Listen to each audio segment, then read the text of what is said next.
Stop for a moment and listen carefully, because what you are about to hear is not meant for everyone. This is one of those messages that only reaches people who are already prepared to recognize themselves inside it. If you feel a strange pull right now, like something is quietly clicking into place, that's not coincidence, that's resonance. Very recently, something occurred beyond the physical realm that disrupted a balance that had existed since the dawn of creation. It wasn't loud. There were no explosions, no visible signs in the sky. But in higher dimensions, everything went silent. A kind of silence that only appears when something happens that was never supposed to be possible. Beings that exist as pure awareness, entities that have observed the evolution of consciousness for eons, stopped what they were doing. Because they witnessed a human being do something that contradicted the very laws that govern light and darkness. A human entered their own darkness fully, not by accident, not through loss of control, but consciously. They accessed the power that lives there, neutralized a threat to their inner light, and then returned to light completely untouched. No corruption, no residue, no stain. And when this was observed, the reaction wasn't celebration, it wasn't admiration. It was fear. Not fear of darkness itself.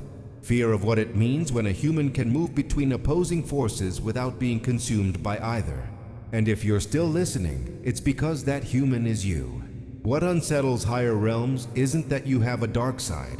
Every being does. What unsettles them is that you can enter it, use it precisely, and leave it without losing who you are.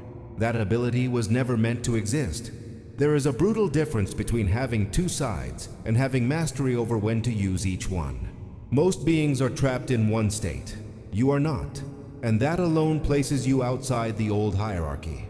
Before we go further, take a second to like this video if any part of this already feels uncomfortably accurate. It helps this message reach others who are meant to hear it. Since the beginning of time, spiritual law was built on a simple, absolute principle. Darkness corrupts. Touch it, and you are changed forever. Enter it, and you do not return whole.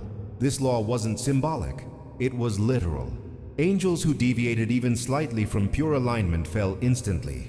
One moment of pride, one fracture of light, and the transformation was irreversible. The brightest among them became something else entirely, not by choice, but by consequence. There was no path back. Other beings learned the same lesson. Humans who tried to control shadow forces, who believed they could negotiate with darkness without paying a price, all lost something essential. Their essence was altered. Even repentance couldn't erase the mark. Because darkness, according to the law, does not negotiate, it consumes. That law worked perfectly for ages, so perfectly that even beings of immense power kept their distance.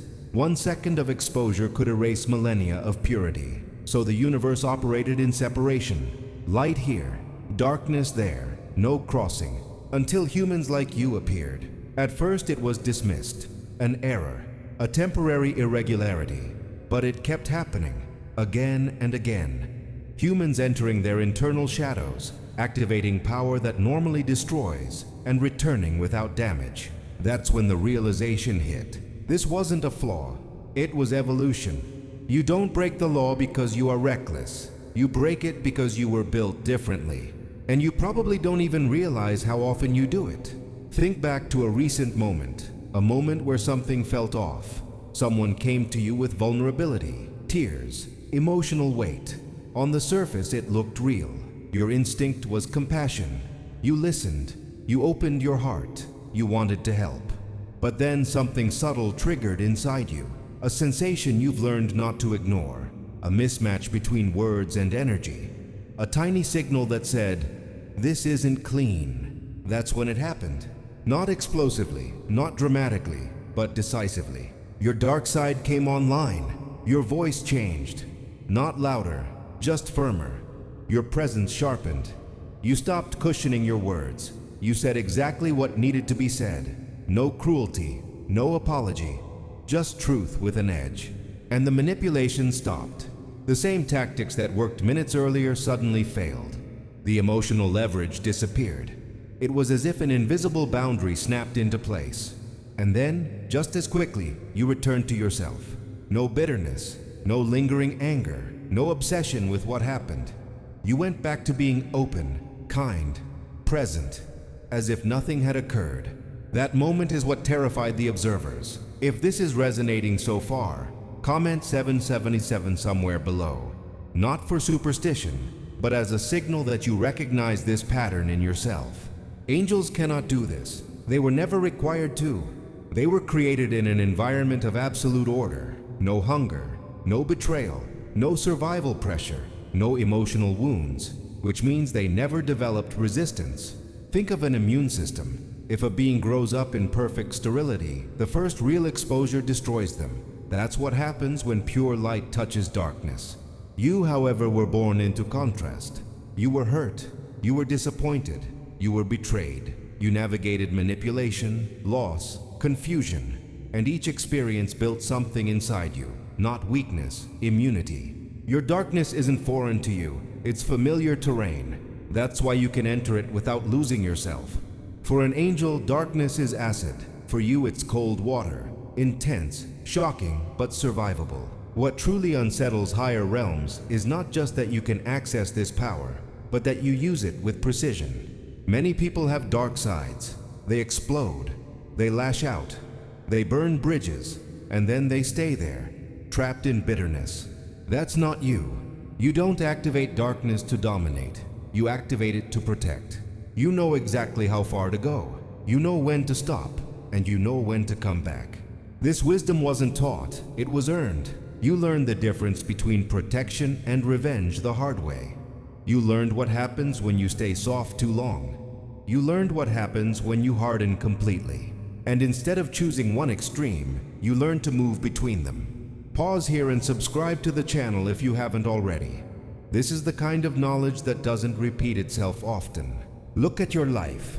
The relationship you ended, not out of hatred, but clarity. You gave chances. You communicated. You tried to heal it, until you saw the pattern clearly. And when you left, you didn't linger in resentment. You simply closed the door. The environment you walked away from, where your effort was exploited, where promises never materialized. You didn't burn it down. You didn't stay to be drained. You exited cleanly and redirected your energy. The friendship you quietly released. No confrontation, no drama, just absence. You stopped feeding something that thrived on your emotional labor. Each time the same pattern. Darkness to cut, light to continue. Angels can't do this. Demons can't do this either. Demons destroy but cannot return to creation. Angels create but cannot destroy what threatens balance. You can do both. That makes you dangerous to old systems. There are three types of beings in this world. Those who deny their darkness completely. They confuse spirituality with softness. They forgive endlessly, even when it costs them their peace. They attract predators. Those who live in darkness permanently. They protect, but they cannot love freely. They mistake cruelty for strength. They end up isolated. And then there are those like you. You don't deny your shadow. You don't worship it either. You understand it. You know it's a tool, not an identity. That ability to hold contradiction without collapsing is the real mark of evolution. Higher realms have noticed. There was a moment recently, after observing your transition, where discussion occurred beyond this plane. Not judgment, analysis. They questioned whether the laws were incomplete, whether humans forged in contrast had developed capacities unavailable to beings formed in purity. And the conclusion was unsettling. In at least one critical way, integrated humans have surpassed their creators. If this is landing deeply, like the video right now, it helps more than you realize. Your true power isn't kindness alone. It isn't firmness alone. It's discernment. You know when to heal. You know when to cut. You know when to stay open. You know when to close access. And you don't confuse the two. That's why emotional manipulators eventually avoid you. They sense something they can't name, a limit they can't cross. Genuine people feel safe with you because your light is real, not performative. Your pain wasn't a punishment, it was training. Your scars are not flaws, they are systems. You weren't meant to be perfect, you were meant to be complete. And completeness is far more powerful than purity. Before you leave, comment one thing you recognized about yourself while listening. It anchors this awareness. If you want to go deeper into mastering this consciously, there's material linked below that expands on how to use both sides without getting stuck in either. And if this message helped you understand yourself more clearly, share it with someone who has always felt too much or too intense for the world. You were never broken. You were built for both light and darkness. And that's exactly why you're still standing.